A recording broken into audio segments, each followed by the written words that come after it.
Darating na naman po ang eleksyon. Lalapit na naman sila sa inyo.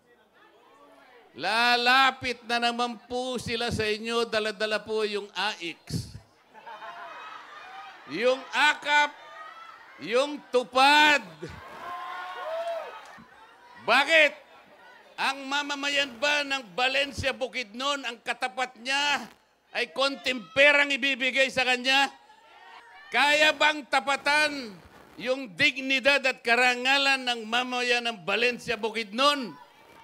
Kaya bang pasayahin lang kayo sa isang araw? Pagkatapos yung lahat ng araw, malungkot na kayong lahat. This is not how to govern the country. Hindi ito in governance. Hindi tungkulin ng congressman o senador na siya mismo ang magdala ng AIX, ng AKAP, ng tupad.